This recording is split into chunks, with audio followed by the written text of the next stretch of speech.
Boa noite, pessoal. Já estamos ao vivo. O terapeuta Flávio Oliveira está conosco aqui. E eu vou agora para aquele momento dos compartilhamentos, né, enquanto o pessoal está chegando. E daqui a pouco eu chamo, então, o Flávio para apresentá-lo.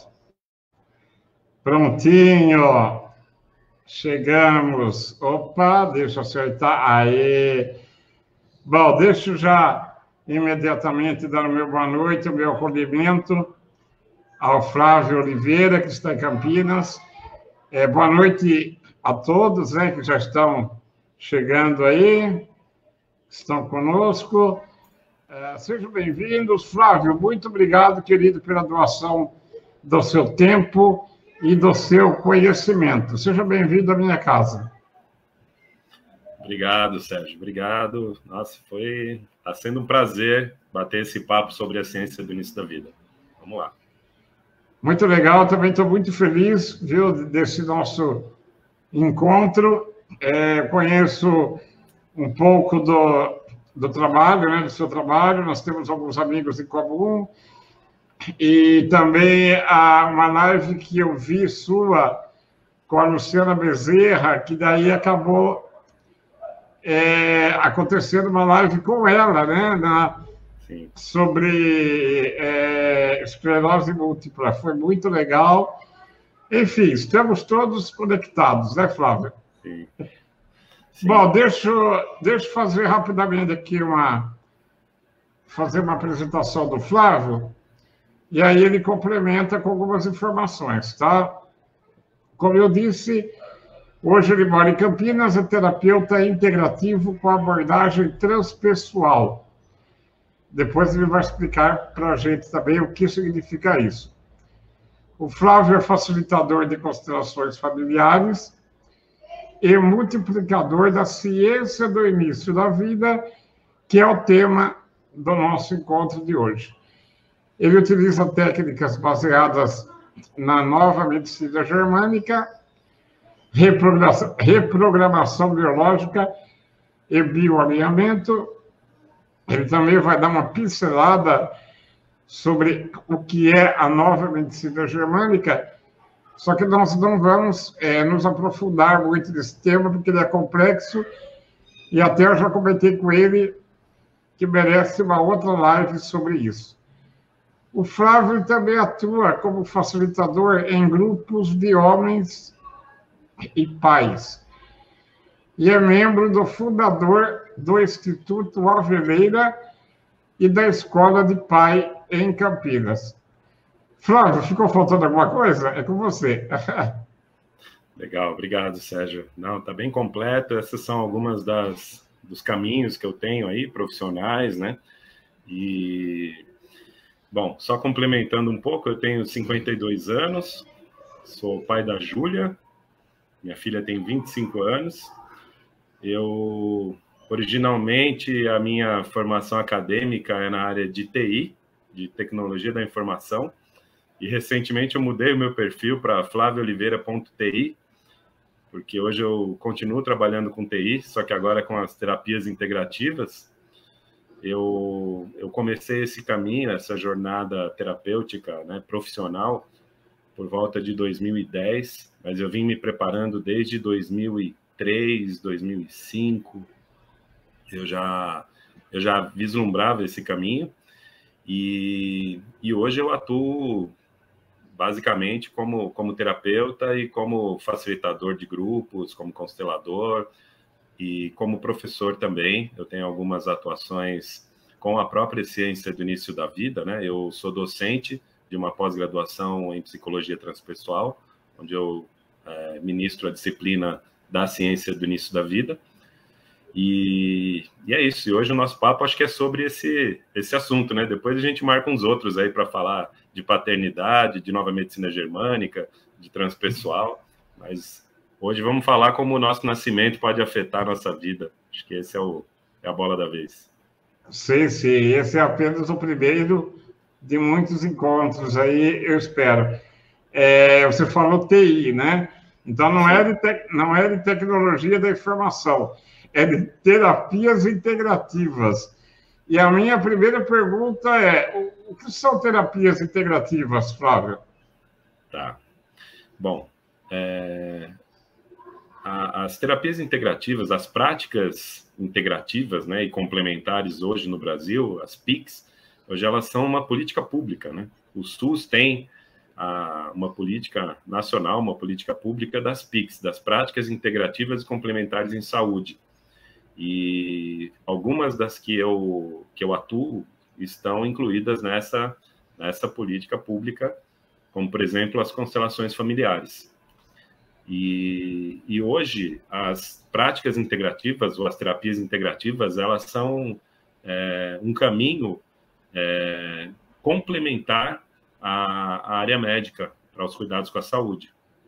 Então, isso acaba sendo uma forma de colaborar com esse processo de restabelecer a saúde quando alguma coisa não vai bem na nossa vida, né? E a gente passa por alguns momentos aí que, às vezes, a gente precisa de apoio, né? E as práticas integrativas hoje eu falo que o cardápio hoje é imenso, né?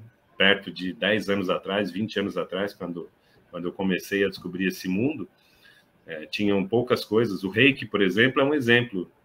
É um caminho que está nas práticas integrativas, que acredito que a maioria das pessoas conheça. Algumas delas são bem desconhecidas ainda hoje. A própria nova medicina germânica, que não está nas PICs, mas mesmo as constelações familiares, que hoje muita gente conhece, para algumas pessoas ainda é um mundo desconhecido, né? Então, o nosso trabalho como terapeutas integrativos, como eu sou e várias pessoas que eu conheço, trazer consciência e trazer informação a respeito desses caminhos, que podem ser bem eficazes, eficientes para algumas questões de saúde. Lembrando, Flávio, e me corrija se eu estiver enganado, que nenhuma terapia, nenhum tratamento substitui o outro, né? Exato, eu estou certo na minha colocação? Exatamente, é muito bom frisar isso, porque não existe uma verdade absoluta, não existe uma verdade única, e não existe um único caminho para se chegar num outro lugar. Eu falo que são vários caminhos para se chegar no mesmo destino, né? Então, os caminhos se complementam, e os caminhos, às vezes, eles são mais compatíveis com algumas pessoas e, às vezes, menos compatíveis, né? Mas eu acho que nenhum deles é exclusivo ou pode encontrar uma solução completa. Por isso que eu falo que integrar esses conhecimentos é uma arte e é um desafio. É o que eu convivo hoje, né? Quando eu complemento. Hoje, no meu atendimento terapêutico, por exemplo, eu digo que eu integro todas os caminhos, as terapêuticas que eu tive acesso e que eu domino. Então, eu acho que isso acaba sendo bem positivo. E isso é um grande aprendizado para mim. A cada dia que passa, eu vou conhecendo coisas novas, caminhos novos, e vou ampliando esse leque aí, esse repertório. Interessante, Flávio. Bom, agora falando do nosso tema central aqui, né? Ciência do início da vida. Aquela pergunta básica, né? O que significa a ciência do início da vida? E já peço para você falar sobre, né, quem é a doutora Eleanor Luzes, que é Bom, aí eu deixo com você, então. Tá. Ok? O que é, então, a CIV, Ciência do Início da Vida? Tá. A ciência do início da vida, ela é um projeto pedagógico. A doutora Eleanor Luzes criou um compilado de conhecimentos que ela acumulou durante décadas, que se transformou depois em uma tese de doutorado, de pós-doutorado, na UFRJ, no Departamento de Psicologia da Universidade Federal do Rio de Janeiro.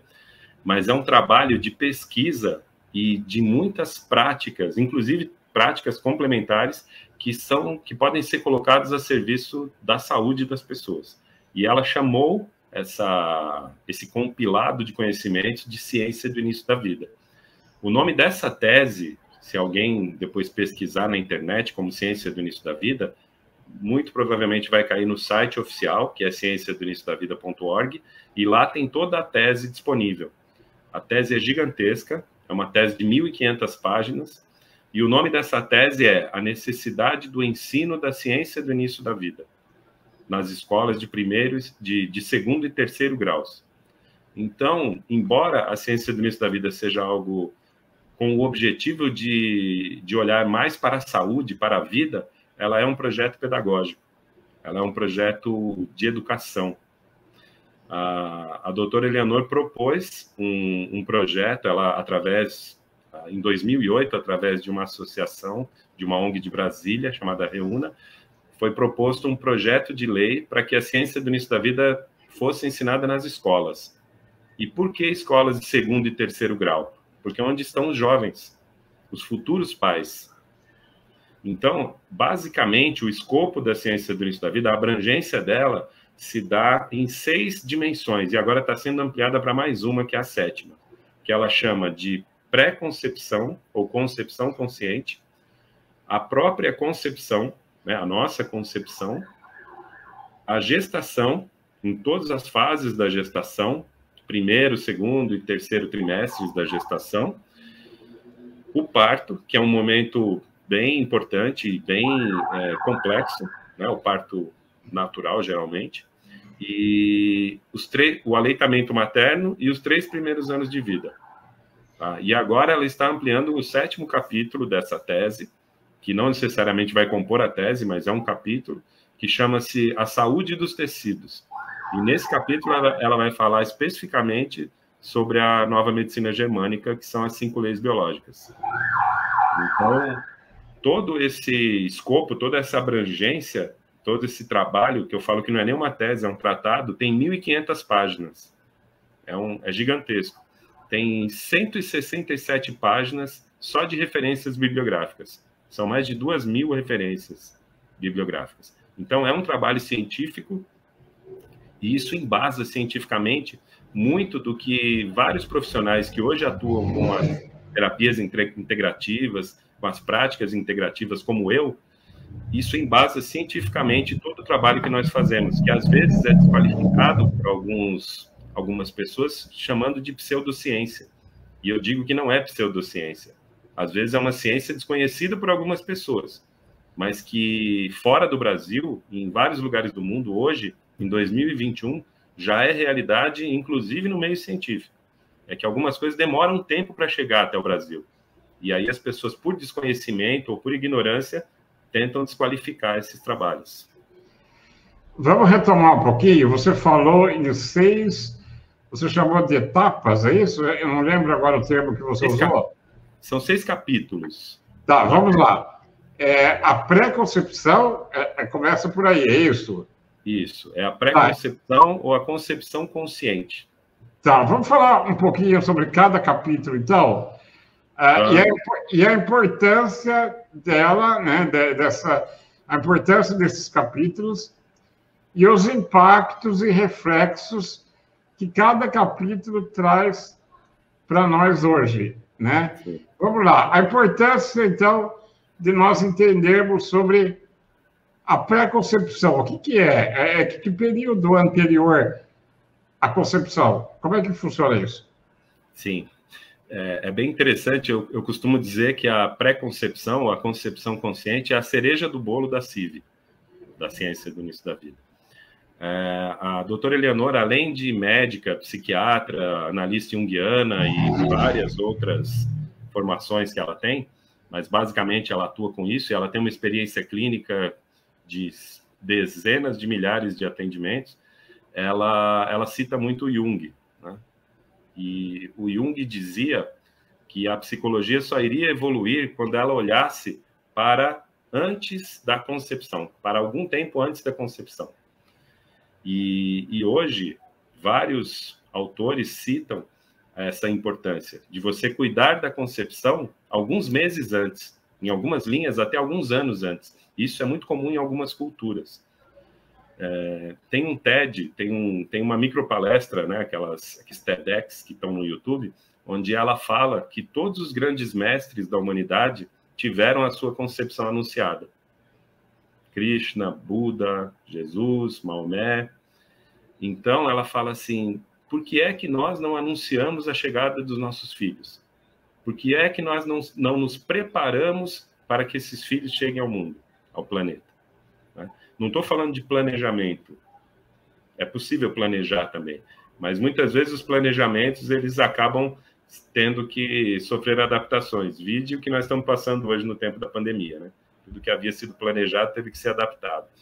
Mas ela fala que se nós cuidarmos antes dessa concepção, tanto a gestação como o parto, como os próximos anos de vida, eles vão passar por menos turbulências do que se isso não for feito. E tem uma casuística imensa sobre pessoas ou sobre casos que se preparam para essa concepção. Ela traz, por exemplo, vou citar só um exemplo que está na tese, que ela costuma citar muito, que é um case da Holanda. A Holanda é um país pequeno, né? Quando eu falo isso, às vezes as pessoas falam, mas você está querendo comparar a Holanda com o Brasil, né? Não é questão de comparar a Holanda com o Brasil. A Holanda é um país, é uma nação, e que em 2003 eles começaram um trabalho de aconselhamento, de orientação, de informação com futuros pais. E a partir desse trabalho, 10 anos depois, a Holanda fechou o 8º presídio em 2013. Isso é só um dado de segurança pública, tá? Tem indicadores de educação, tem indicadores econômicos, tem indicadores sociais, mas a Holanda já fechou mais de 20 presídios hoje por começar a trabalhar com os casais antes da concepção. E isso, que ela chama de concepção consciente, existem estudos, existem pesquisas sobre o número de pessoas que se prepara para conceber filhos de forma consciente. Isso significa dizer o seguinte, a média mundial é 50%, ou seja, metade dos casais falam, vamos ter um filho, queremos ter um filho, sabemos o que é ter um filho. Ok. A outra metade simplesmente olha um para o outro e fala, estamos grávidos, e agora, o que vamos fazer? E aí começam algumas histórias, tá? Então, isso é o que ela chama de concepção consciente. É a preparação de um casal, e quando nós falamos preparação, é preparação em vários sentidos, né? Cuidados com o corpo físico, emocional, mental, espiritual, sabe? Todas as dimensões que a gente tem de saúde. E aí isso vai proporcionar seres muito diferenciados, muito diferentes, e que existem aos montes no planeta. Isso não foi a Eleanor que criou, isso já é cultural, isso já existe. Ela só constatou que quando é feito dessa forma, tem um reflexo positivo. E quando não é feito dessa forma, existem alguns desafios a serem resolvidos ao longo da vida. Então, quanto maior o planejamento, a preparação, mais chances, vamos dizer, do nosso filho ou filha ter uma vida saudável, enfim, o caminho é por aí, então. Sim, sim. Sobre... Só trazendo um pouquinho do histórico, né? Você me pediu para falar um pouquinho sobre a doutora Eleanor e como surgiu a CIV, né? A doutora Eleanor, ela é uma médica hoje, ela clinica ainda, atua, é professora, forma pessoas e forma profissionais para atuarem com a ciência do início da vida, forma multiplicadores da ciência do início da vida, mas quando ela tinha 6 anos de idade, ela se deparou com uma situação terrível, que foi o fechamento do campo de concentração de Auschwitz. E, de alguma forma, aquilo ficou marcado para ela, como uma criança de 6 anos, e ela não se conformava como um ser humano era capaz de fazer aquilo com outro ser humano. E depois que ela cresceu, o caminho dela foi justamente trabalhar em cima da cultura da paz, para que nós tivéssemos uma humanidade mais fraterna, uma humanidade mais amorosa. Ela traz como slogan da CIV que o primeiro direito humano é nascer com dignidade, é nascer em plenitude. Então, toda essa construção que ela fez, com uma base científica, um arcabouço científico gigantesco, é para que a gente possa tomar consciência de que esse cuidado, não só com as crianças até os 3 anos de idade, com as gestantes, mas também com os adultos que vão conceber esses filhos, esse cuidado seja feito de uma forma consciente. E é lógico que a gente sabe que no mundo, no planeta, nós temos níveis de consciência bastante diversos, né? Uhum. A minha filha invadiu aqui, ó. Isso que é legal. Isso que é legal em live, né?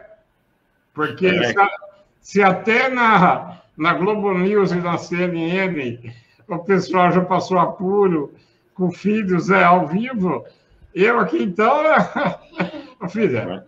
Mas você é pai, né, cara? Então, assim, pai é assim, filhos estão por aí. Né? E é paternidade real, né?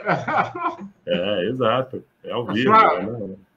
Flávio, continuando então aí nos próximos capítulos, depois eu quero fazer também algumas perguntas mais provocativas. Você já conhece o meu estilo, né, de mediador. Vamos lá. Pré-concepção, concepção e parto. Né? Você mencionou que o parto, me deu a entender que o parto natural é melhor. É isso? Sim. A Eleanor traz muitos dados, né, e muitas informações a respeito do parto natural. Né, e hoje a gente sabe todo o movimento que existe do parto humanizado. Eu costumo dizer que, para que ele seja chamado de parto, ele nem precisaria ser chamado de humanizado, porque o parto é um ato fisiológico. Então, as pessoas sempre nasceram de parto natural até um determinado momento onde começaram a acontecer intervenções. A cesariana, por exemplo, eu falo que é um grande equívoco falar parto cesárea, porque parto é parto, cesárea é cesárea. A cesariana ela é uma intervenção de emergência. Ela deve ser usada quando há uma indicação clara para uma cesariana. Só para você ter uma ideia, a OMS determina que não deveria passar de 20% o índice de cesarianas em nenhuma sociedade, em nenhum país. E essa determinação da OMS não é cumprida. O Brasil é recordista nisso. Se você for pesquisar em algumas maternidades, a própria maternidade de Campinas aqui bate 100% de cesarianas quase sempre. E o que aconteceu? Até 1950, até 1953, isso é um dado que está na tese, tá? Isso pode ser comprovado para quem quiser pesquisar. A necessidade de transferência no estado de São Paulo para centro cirúrgico era de 3,19%. 5 anos depois, era de 50% o índice de cesarianas. Isso não foi só aqui em São Paulo, no Brasil, isso foi no mundo inteiro. Tá? Então, isso está naquele TED, está na tese, está na história, para quem quiser pesquisar. Então, essas intervenções, elas podem salvar vidas. A gente sabe que elas salvam vidas, mas, às vezes, elas podem trazer consequências que poderiam ser evitadas se aquele caminho tivesse sido feito de uma forma natural. Mas, desde que os cuidados tivessem acontecido antes e que isso não se tornasse uma prática replicada simplesmente por um protocolo. Tá? Então, tem questionamentos sobre isso. Isso daria um bom debate se a gente tivesse profissionais de saúde aqui para debater sobre isso. E, inclusive, eu gostaria muito que a doutora Eleanor tivesse uma mesa como essa, porque ela adora esse tipo de conversa. E isso é importantíssimo que seja esclarecido, porque há muitos mitos e há muitas, eu digo que são falsas verdades a respeito de alguns assuntos ligados à saúde. Então, ela traz isso com muita propriedade, porque isso é um trabalho que ela faz há mais de 30 anos. Tá? E ela ainda está atuando e está no caminho disso. Tá? Então, assim, falando sobre parto, né, a gente já pulou aí da pré-concepção para o parto, é lógico que a gente sempre deve respeitar a vontade da mãe, porque o corpo é da mãe. Então, a via de parto que vai ser escolhida sempre deve ser respeitada a vontade da mãe. Quando há um casal, se esse casal tiver em consonância e eles conseguirem escolher juntos isso, tanto melhor. Seja uma cesariana ou seja um parto natural. O que é complexo é quando há divergências e há um estresse e uma pressão sobre isso. Isso traz consequências para o bebê. Então, o que eu quero dizer com tudo isso é assim, se a mãe prefere uma cesariana, é melhor que seja uma cesariana. E que ela tenha todo o apoio para isso. Porque se ela ficar preocupada, com medo, estressada, isso vai refletir na saúde do bebê também. Então, é melhor que seja, é mais saudável que seja esse caminho. O que falta, talvez, em alguns casos, e é isso que a Eleanor propõe, por isso é um projeto educacional, porque esse projeto foi entregue no Ministério da Educação, o que falta é informação a respeito de alguns fatores que não são ditos. Então, é isso que ela traz com a ciência do início da vida. Se a gente soubesse de algumas coisas, a gente não faria daquela forma. Talvez a gente fizesse de outra forma. Entendi. Bom, voltando ao capítulo anterior, eu acabei citando rapidamente sobre o momento da concepção. Sim. Né? As circunstâncias que ela ocorre, o contexto. Fala um pouquinho sobre isso, então. Sim. A concepção, ela é um momento... todos os momentos são únicos, claro, mas a concepção ela é um momento único, porque aquela molécula que compõe aquela célula matriz, ela é produzida naquele instante da concepção, da fusão entre o ovócito, que depois torna um óvulo, e o espermatozoide, e aí começa o processo de multiplicação celular, que vai dar origem a um ser humano dali 9 meses. Tá? E é determinante, né, para a vida toda, né?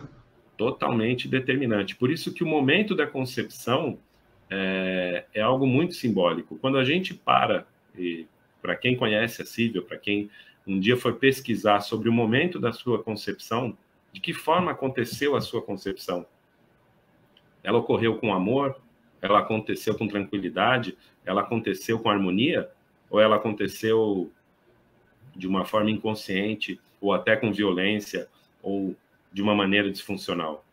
Então, se a gente puder olhar para isso e cuidar disso, né, a proposta dela com a Cívia é justamente isso, que a gente cuide desse momento, porque esse imprinting que acontece nesse momento, são vários imprintings, mas esse primeiro, dessa célula matriz, essa molécula que se forma naquele momento, hoje nós temos tecnologia, né? Então, já chegou a ser fotografado o momento da concepção, com aparelhos, com equipamentos de alta tecnologia. E é um momento luminoso, existe uma explosão de luz na hora que acontece a fusão. E, inclusive, existem alguns mitos, né, que eu até, sempre que eu posso falar sobre a Cívia, eu gosto de desmistificar isso. Eu, durante muito tempo, acreditei numa historinha que me contaram que eu tinha sido o espermatozoide mais rápido que tinha vencido a corrida. Né? E aí, depois de estudar um pouquinho, eu aprendi que não é assim que acontece. O que acontece é que, basicamente, há 2 tipos de espermatozoide. Há um espermatozoide que a Eleanor chama de atapetador, são os espermatozoides atapetadores, que andam numa velocidade de 10 centímetros por minuto, e um outro, que é chamado de romântico, que anda numa velocidade de 5 centímetros por minuto. Então, o que acontece é que esses primeiros, eles se sacrificam para poder atapetar todo o trato para que chegue até o óvulo, até o ovócito, porque senão todos os espermatozoides morreriam. Então, não é o mais rápido que vence, o mais rápido morre no meio do caminho.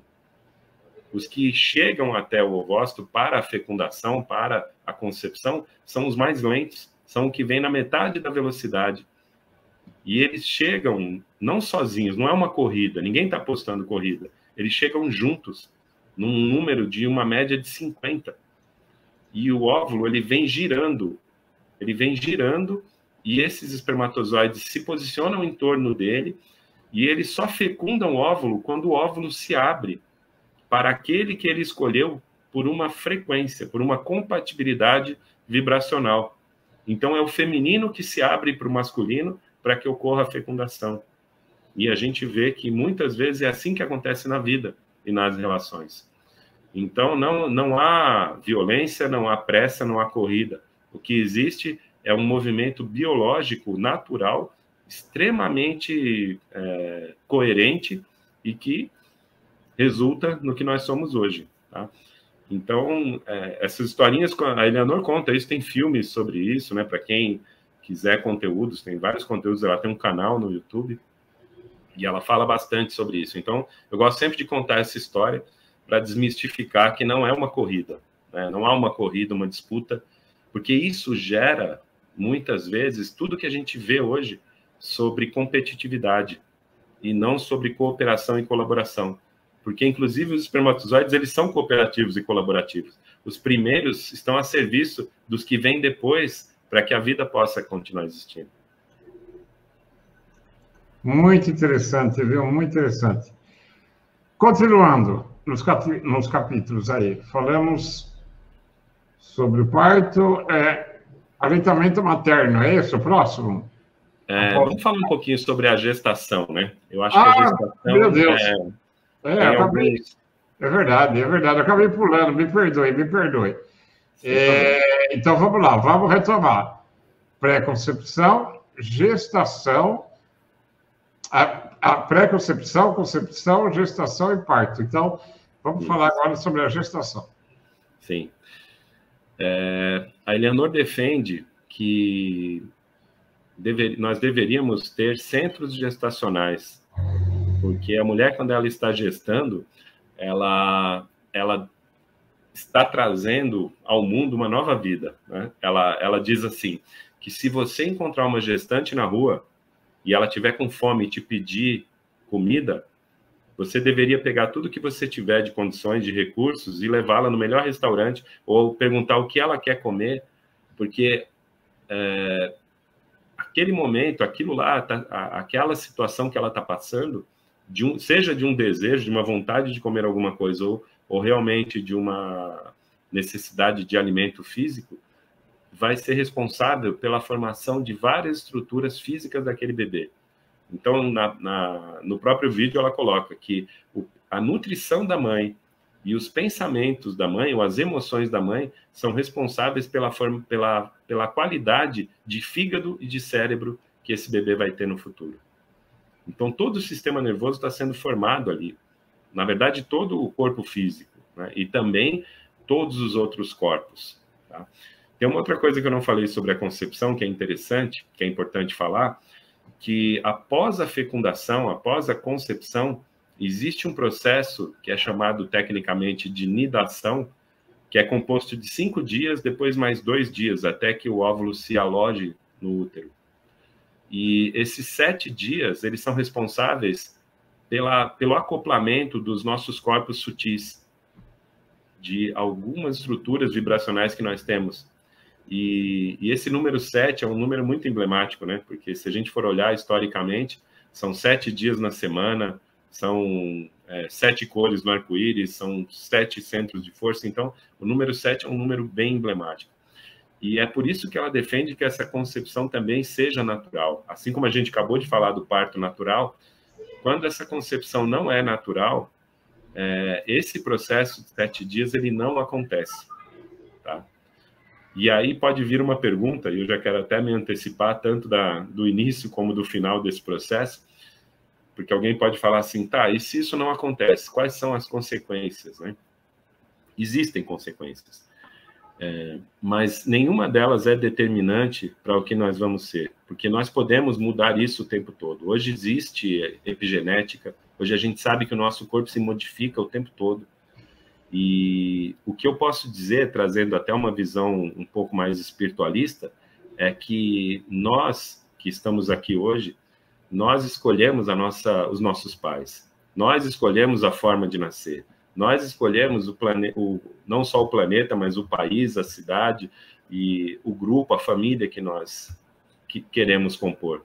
Porque somente dessa forma nós poderíamos expressar nossos talentos, a nossa luz, a nossa sabedoria aqui na Terra.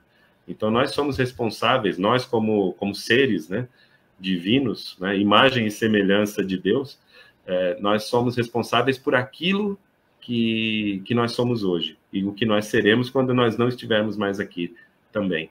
Né? Eu quero até trazer um complemento sobre uma visão sistêmica do Bert Hellinger, que existe uma frase que acho que todo mundo deve conhecer, que é assim, o que Deus uniu, o homem não separa.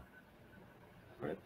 E algumas tradições, algumas religiões, algumas crenças atribuem isso ao matrimônio, ou a uma relação de um casal. Ok, isso pode ser uma verdade. Mas o que o Bert Hellinger diz, que Deus uniu e o homem não separa, verdadeiramente, concretamente, somos nós os filhos. Porque nós somos a fusão do nosso pai e da nossa mãe, ou do masculino e do feminino, desses princípios que nós somos hoje. Então, se a gente olhar por essa lente, né, por essa perspectiva, que nós somos essa fusão e essa matemática perfeita para que a gente possa expressar nossa luz e nosso amor na Terra, muda tudo. Pelo menos para mim mudou, quando eu comecei a olhar dessa forma. Sim. Então, só complementando isso e da gestação, talvez se a gente tiver interação, não sei, não estou vendo se tem perguntas, mas se tiver perguntas sobre o parto...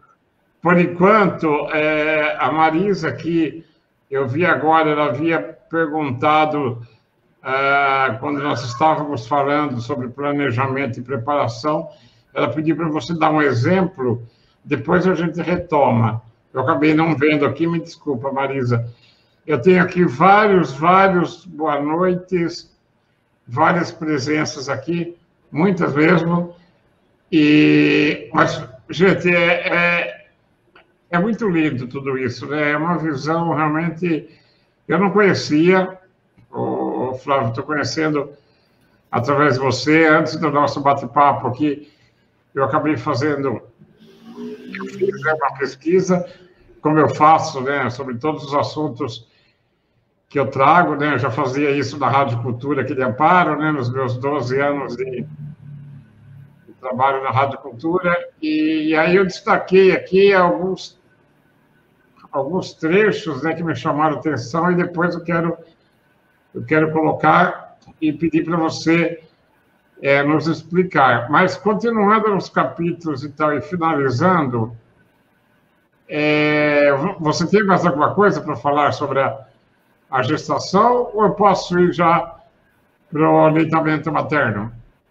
Uma coisa importante a se falar sobre a gestação é que é muito importante que, é lógico, a gente sabe que nos dias de hoje, no mundo moderno, uma mulher que está gestando, ela não consegue tirar férias, ela tem que continuar trabalhando, ela tem que continuar seguindo a vida dela, né?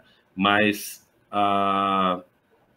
se houver uma consciência a respeito da maneira que ela pode cuidar para que esse bebê, esse ser que está chegando, que está sendo preparado para vir ao mundo, ele pudesse ser feito de uma maneira mais harmônica, né? É lógico que isso não é papel só da mulher, só da mãe, né? Não dá para colocar todo esse peso sobre a mulher, porque a mulher já tem muita carga, não só mental, mas emocional, no momento da gestação. Eu acho que o importante é que todos tenham consciência. Existe uma fala muito bonita que eu não lembro de quem é agora, mas que diz assim: é necessário mais que uma aldeia para criar uma criança. Então, a Leonor costuma dizer que quando uma mulher está grávida, a família está grávida, a cidade está grávida, a humanidade está grávida. Então, quando você vê alguém gestando, é importante você ter consciência que você também tem uma parcela de responsabilidade sobre isso. Seja uma gestante que você conhece ou que você não conhece. Então, enviar amor, vibrar amor e estar conectado com isso é muito importante, porque isso vai influenciar esse ser que está chegando, né? E a gente sabe que no mundo moderno de hoje, muitas vezes isso é levado de uma maneira, às vezes, disfuncional, né? E lógico que na sociedade moderna, onde a mulher está no mercado de trabalho, a mulher é submetida a diversos estresses, não só profissionais, mas também familiares, também sociais, né? Inclusive violências, né? Quando a gente vai para o parto, a gente pode falar também sobre alguns tipos de violência que acontecem no parto. Mas se a gente conseguisse, como humanidade, cuidar disso, eu acho que a gente poderia ter uma humanidade mais fraterna, que é a proposta que a Eleanor tem com a ciência do início da vida, que a gente tome consciência e possa cuidar disso, né? Cuidando de nós também. Sim, com certeza.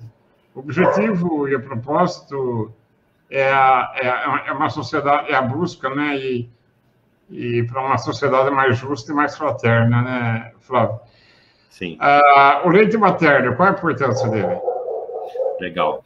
O leite tem uma fala muito bonita de um médico antroposófico amigo meu, que eu escutei num evento que ele fez sobre a ciência do início da vida, e ele disse uma coisa que eu gosto sempre de repetir, que é assim: quando o bebê está no ventre da mãe, ele se nutre de um leite vermelho, e depois que ele nasce, ele é alimentado com um sangue branco.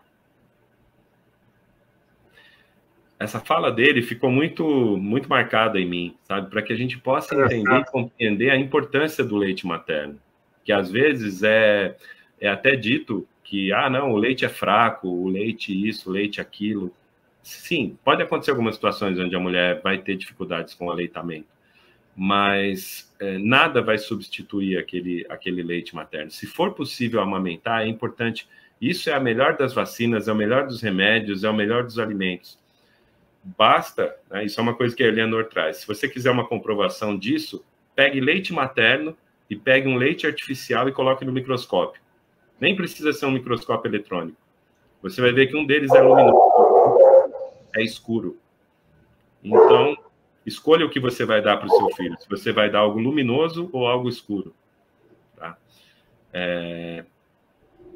A amamentação, além de ser um processo de nutrição, ele também é um momento de afeto, de conexão entre a mãe e o bebê. Nesse momento, são passados várias substâncias e existe uma conexão, inclusive energética e vibracional da mãe com o bebê. Por isso que a mãe amamenta deveria amamentar olhando nos olhos do bebê, se ele estiver com os olhos abertos. E existe um momento ali de afeto.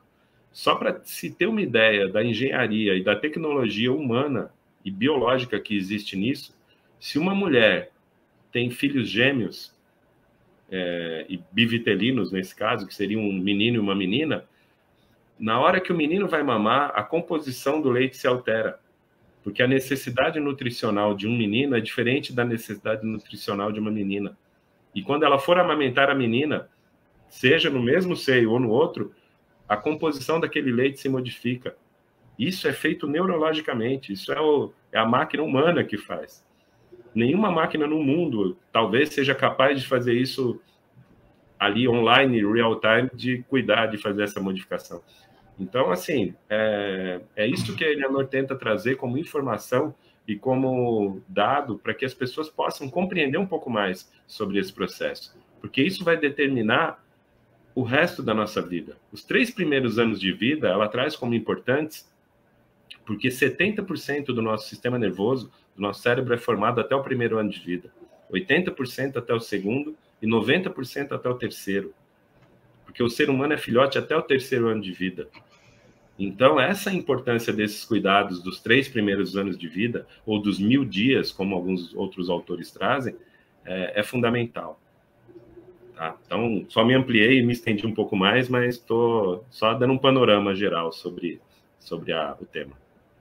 Perfeito. E o último capítulo, então, é justamente os 3 primeiros anos de vida, né? Sim. Fala um pouquinho sobre a importância. Tudo que acontece nesses 3 primeiros anos de vida vai refletir de alguma forma no futuro? Sim, sim. O ser humano, ele é filhote, né, como eu falei, até o terceiro ano de vida, né? A Eleanor até brinca lá no TED dela, que ela fala, o leão são 2, elefantes são 4, o ser humano é 3. Até o terceiro ano de vida, o ser humano, ele não consegue operacionalizar, ele desenvolve um vocabulário de 500 palavras, mas ele não consegue sobreviver sozinho ainda. Com 4 anos ele sobrevive. Ela brinca assim, se acontecer uma catástrofe, um terremoto, um tsunami, uma criança de 4 anos talvez consiga operacionalizar algo. Uma criança de 3 anos ainda não. Ela ainda precisa de alguns cuidados e de um tutor ali que cuide disso. Tá? Que no caso, predominantemente é a mãe. Então, por isso essa importância. Isso é um dado biológico, isso não é um número dado ao acaso. Né? Na antroposofia, né, algumas visões da antroposofia dizem que a mãe não deveria se afastar da criança até o terceiro ano de vida. A gente sabe que isso é impossível, é quase impossível, é quase uma situação surreal. Mas o quanto mais ela puder permanecer com essa criança, menos conflitos de abandono e de rejeição essa criança vai ter na fase adulta. Porque todos nós temos conflitos de rejeição, de abandono, de abuso, e isso vai se transformar depois em talvez, disfunções da nossa personalidade, da nossa saúde e inclusive questões comportamentais no futuro. Flávio, você falou que nós podemos mudar, né, no decorrer de nossas vidas. Você usou até uma palavra aí, uma expressão, que a gente pode reprogramar geneticamente, né, caso, né, alguma coisa não ocorreu lá no passado, né, conforme, né, a natureza manda, ou, sei lá, alguma violência, algum episódio que não se encaixa aí, né, em toda essa... em todas essas... Vamos chamar aqui de... sempre que possível, né, essas regras, né, para que tudo seja da melhor maneira possível. A reprogramação genética seria a reprogramação do DNA, porque eu li alguma coisa sobre isso. Sim. Nesses últimos dias. Seria isso? Explica um pouquinho para a gente. Sim. O que a Eleanor traz na tese é que o nosso código genético ele é um código de linguagem também. Então, os estudos sobre a epigenética mostram que apenas 3%, de 3 a 5% do nosso código genético é responsável pelas características físicas que nós temos ou algumas outras questões mais materiais. Todo o resto é modificado o tempo todo, epigeneticamente, de acordo com o meio que nós convivemos e de acordo com a percepção que nós temos a respeito desse meio. E esse código genético que antigamente chamava-se de DNA lixo ou DNA silencioso, que é mais de 90%, hoje está sendo estudado por vários cientistas de vários países, da Rússia e de outros países, e eles percebem que esse código genético modifica o tempo todo. E o que a Eleanor traz, e isso é mais importante até do que a gente entrar no detalhe muito científico e muito microscópico e não visível, né, do nosso corpo, e que isso pode ser constatado com mais facilidade pelas pessoas, é que os filhos, eles são um espelho dos pais. Tem uma fala até sistêmica que diz que os filhos vêm para curar os pais. Então, se a gente for olhar para a forma como os nossos filhos são, eles são um espelho nosso. Se nós formos fazer um paralelo e um espelhamento sobre o que acontece com os nossos filhos numa determinada idade e o que aconteceu conosco lá atrás com o pai ou com a mãe, muitas vezes nós vamos encontrar links que comprovam isso. E por que os filhos vêm para curar os pais? Porque muitas vezes lá atrás, quando nós éramos crianças, nós fomos criados pelos nossos pais e que tinham um nível de consciência e uma condição que é muito diferenciada da que nós temos hoje. E é por isso que essa sucessão de gerações vai fazendo com que a gente cada vez mais evolua e se aprimore. Tá? Então, o que eu estou querendo dizer com tudo isso, eu não estou fugindo da pergunta genética aí. Mas hoje a epigenética fala sobre ambiente. E o ambiente é o meio que nós vivemos. Tá? Existe um neurologista chamado Joe Dispenza, que ele fala que o ambiente ou o terreno que nós vivemos pode ser visto também como as nossas memórias. E quando a gente fala de memória, nós estamos falando também de antepassado. E aí a gente pode olhar para como essa sucessão de padrões vem se repetindo de geração em geração. Ou existe uma repetição de um padrão, que é sempre do mesmo jeito, ou existe uma hipercorreção, ou uma compensação, onde esse padrão é levado para outra polaridade. Tá? Vou dar um exemplo bem básico. Tá? O bisavô era alcoólatra, o avô era alcoólatra, o pai era alcoólatra, o filho é alcoólatra. Isso é um padrão de repetição. um exemplo de hipercorreção ou de compensação. O bisavô era alcoólatra, o avô era alcoólatra, o pai era alcoólatra. O filho, ele vai abominar álcool. Ele não vai tomar, eu brinco, ele não vai tomar nem floral de bar, porque tem uma dose mínima lá de conhaque. Então, e isso acontece muitas vezes por uma dinâmica inconsciente, por a gente não compreender a história dos nossos antepassados, por a gente não saber que aquilo foi feito lá atrás, mas que hoje não precisa mais ser assim, porque o mundo já é outro. O mundo que nós vivemos não é o mesmo mundo que os nossos pais viveram, muito menos dos nossos avós. Então a gente pode fazer diferente, a gente tem permissão para fazer diferente, e a gente pode fazer sempre melhor. Só que como alguns de nós, a maioria de nós, está num nível de consciência muito menor, a gente acaba repetindo esse padrão, porque romper padrão é muito difícil. A gente tem que fazer um esforço muito grande para romper um padrão com consciência.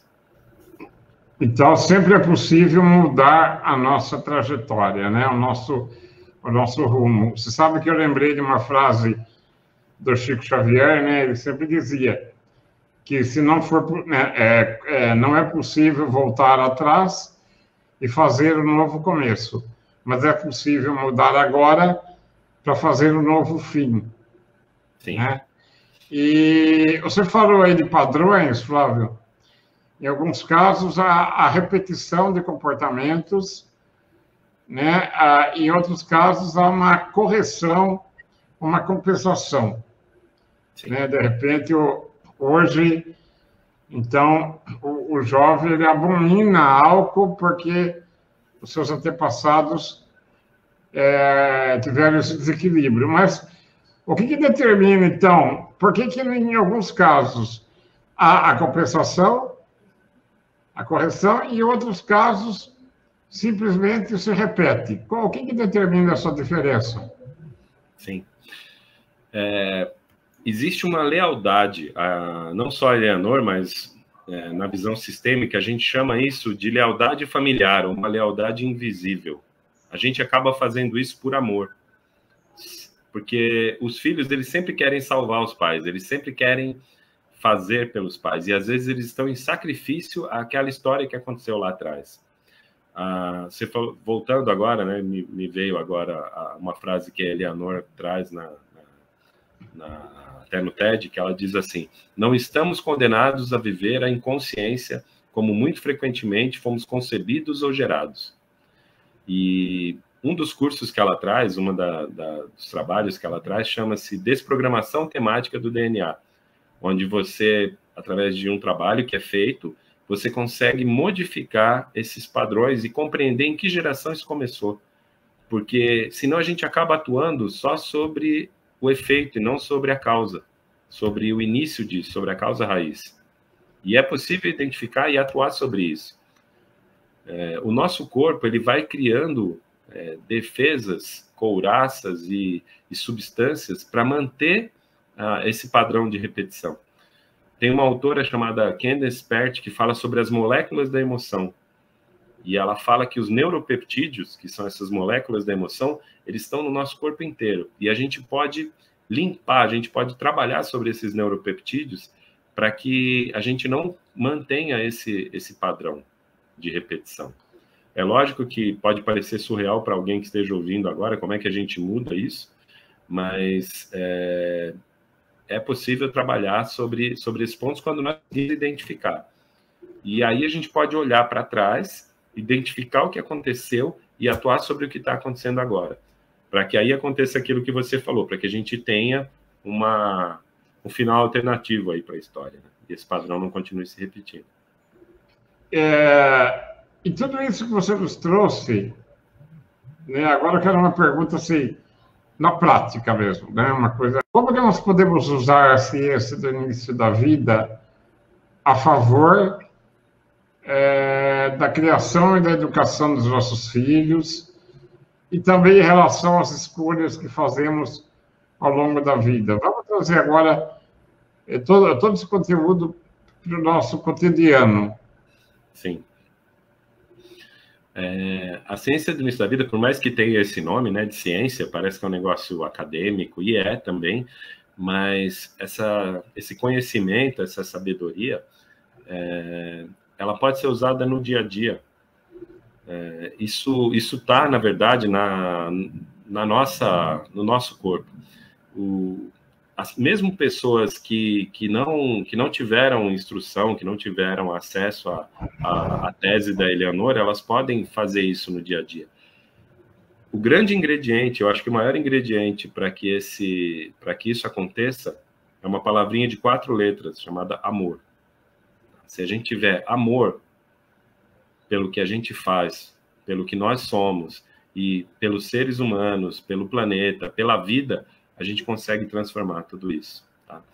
E um dos maiores desafios que eu acho que a gente tem no mundo até hoje é desenvolver esse amor em plenitude. É poder colocar e expressar isso na vida o tempo todo.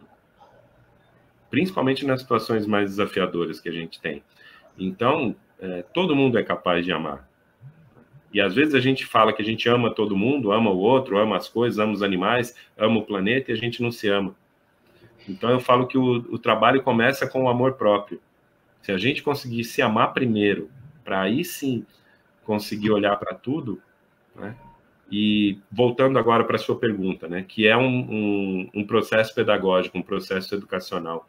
Talvez a gente precise aprender ou reaprender a amar.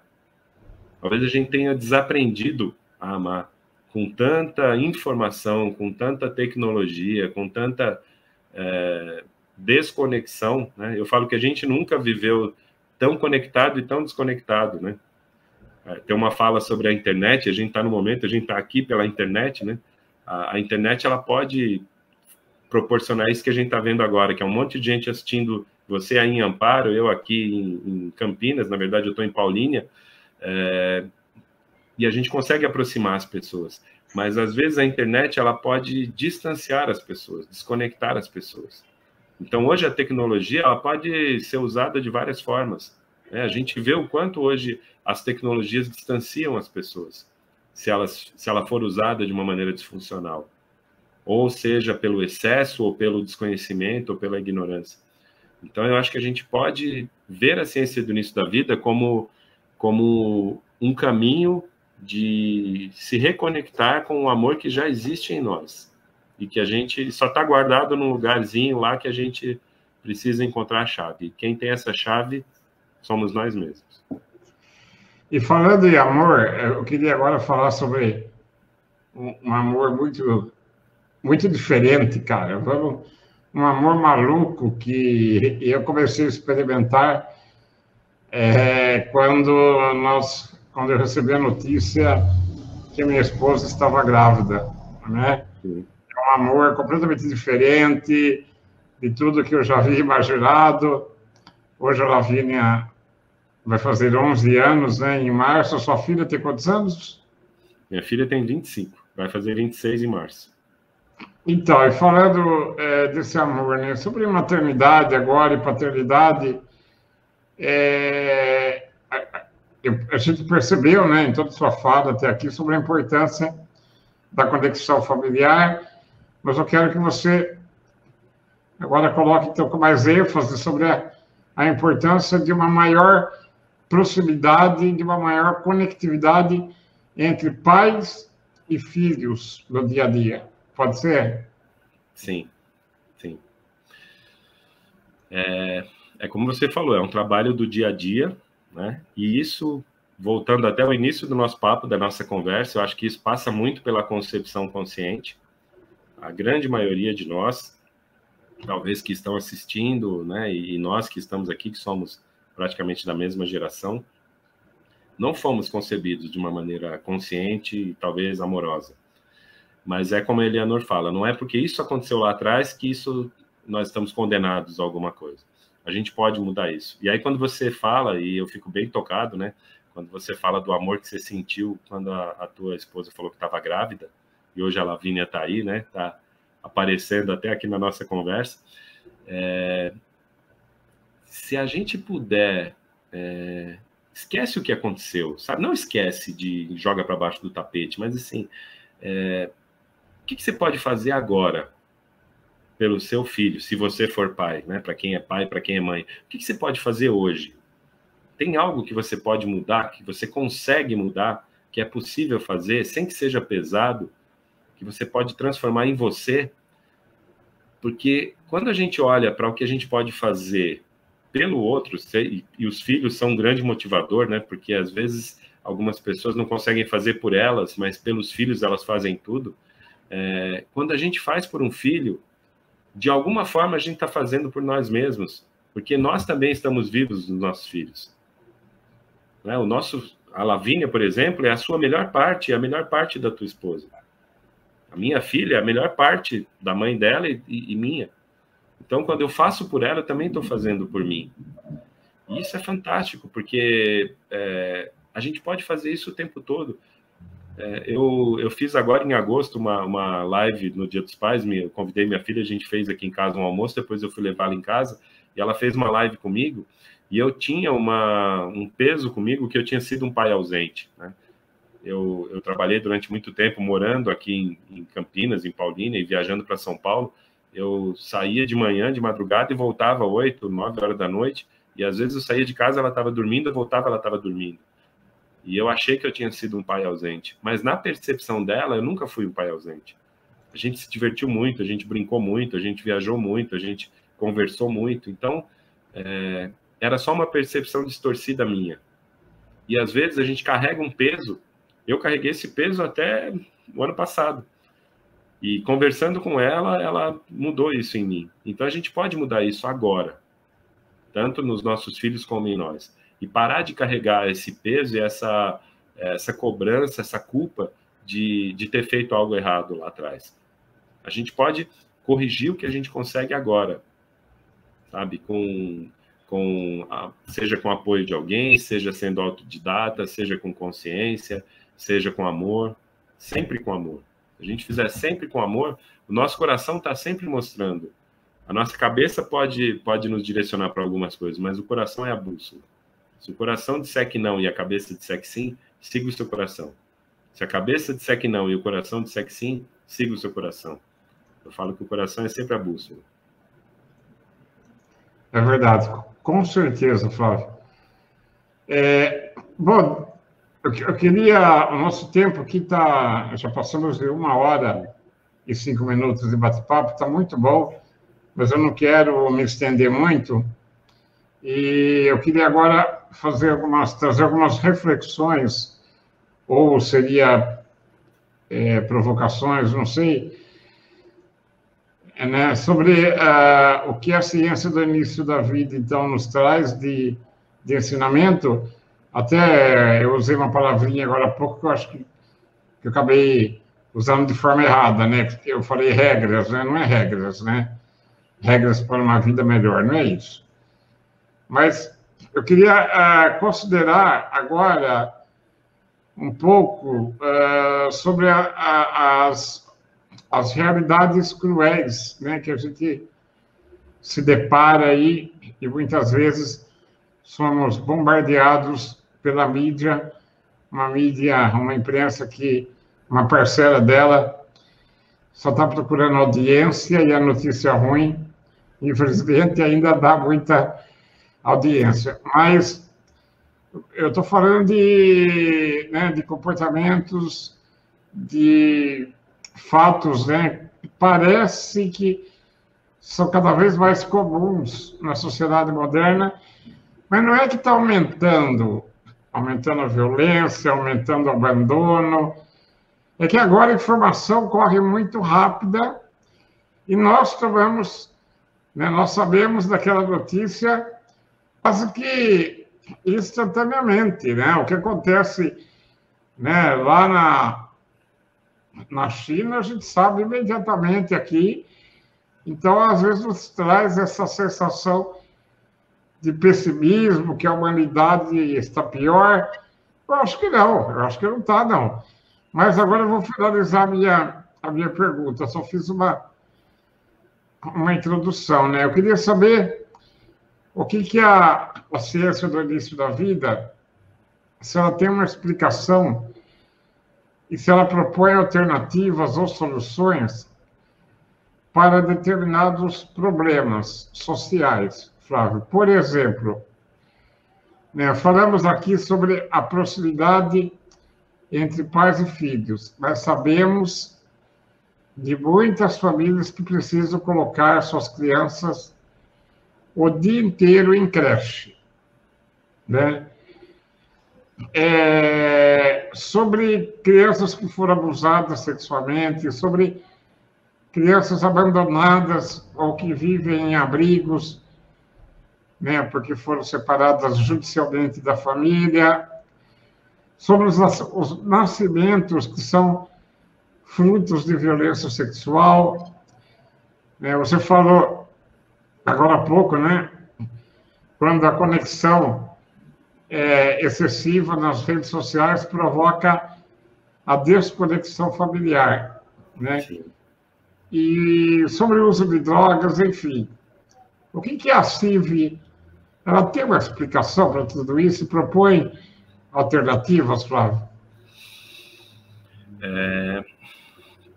Muito desses pontos que você citou, eles têm uma raiz em todo esse processo que nós falamos desde o começo, desde a concepção até o 3º ano de vida. Tá?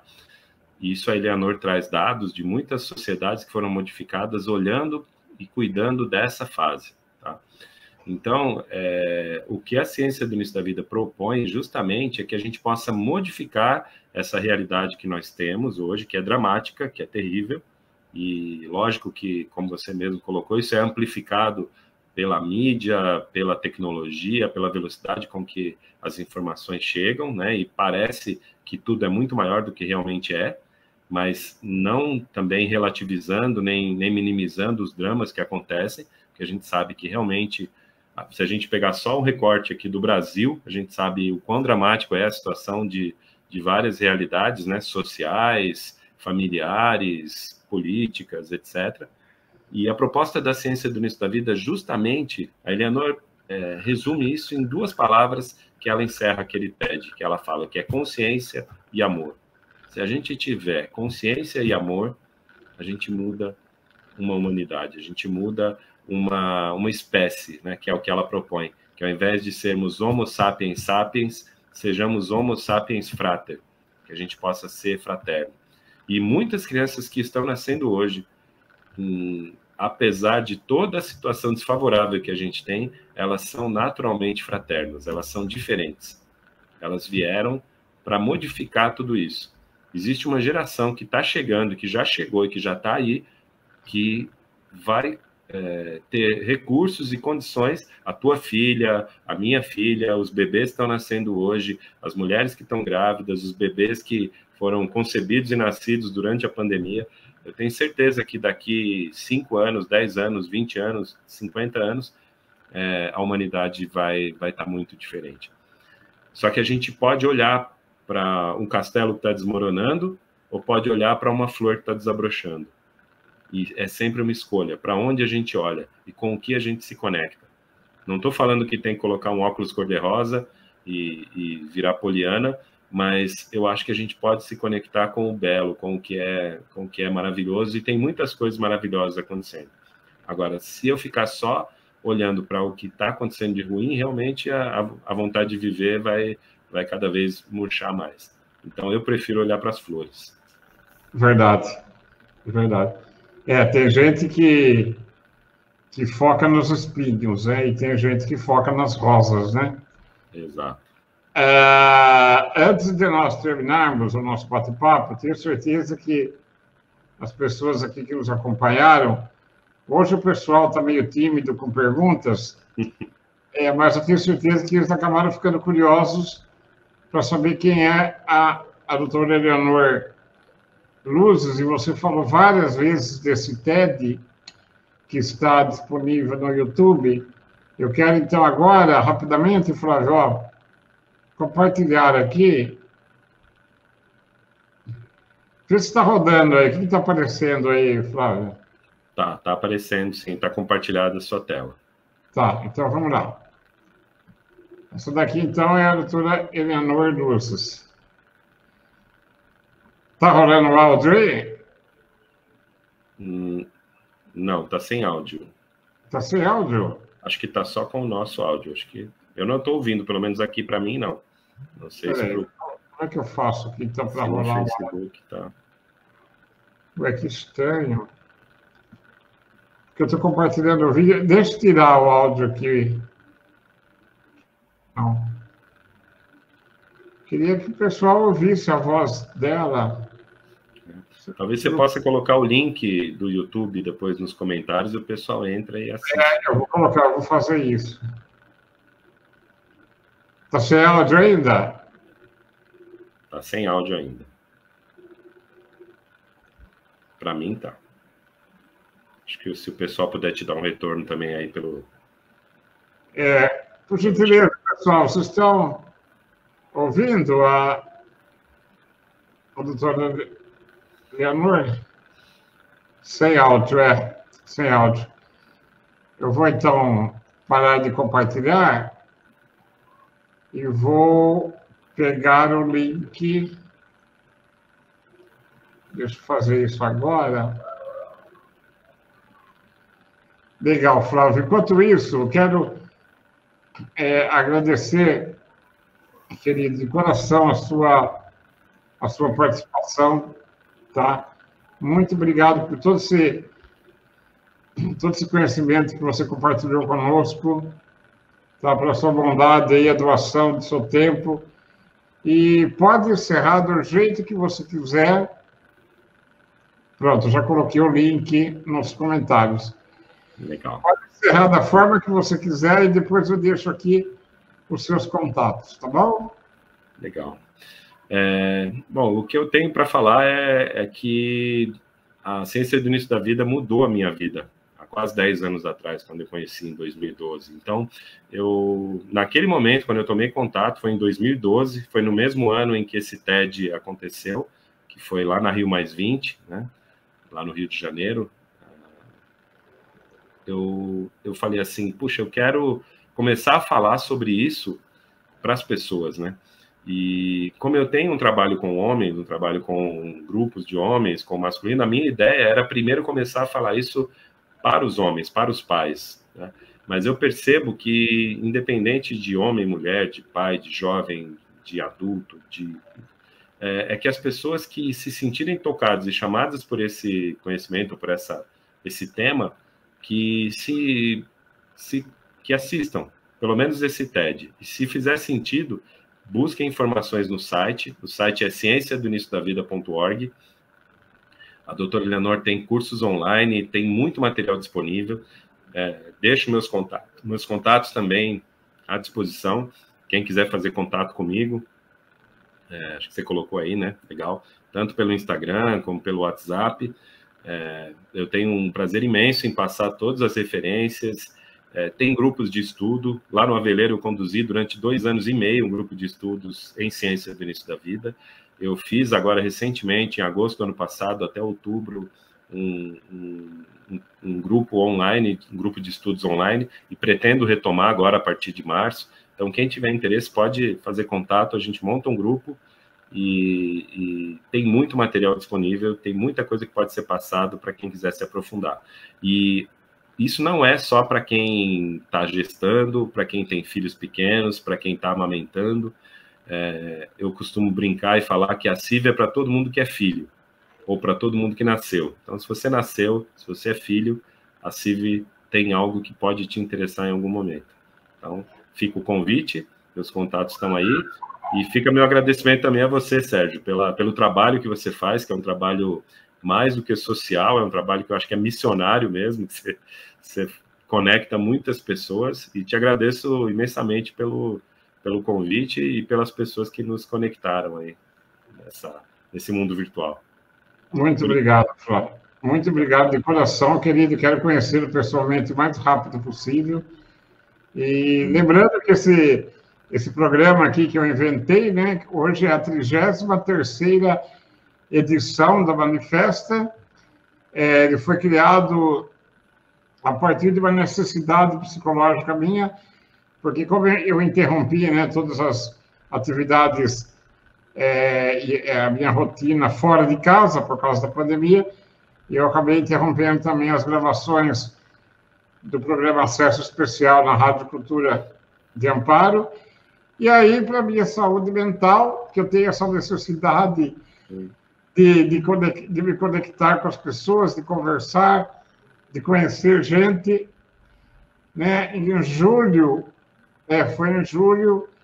foi a primeira edição, foi ao ar, então, aqui do Manifesta, passando já mais de 40 mil visualizações. Né? Por incentivo, a Marisa lembrou bem, ó, Marisa, eu reconheço. Por incentivo de alguns amigos, inclusive da minha esposa, do Cassiano, que é técnico da Rádio Cultura, e principalmente da Marisa, que pegou no meu pé. Enquanto eu não comprei uma câmera nova, ela não parou de falar. Marisa, obrigado, querida, obrigado mesmo. Bom, é isso aí. Dessa forma, então, nós encerramos o encontro de hoje. Valeu, galera. Tá, obrigado, gente. Um beijo no coração de cada um aí. Valeu. Tchau, tchau.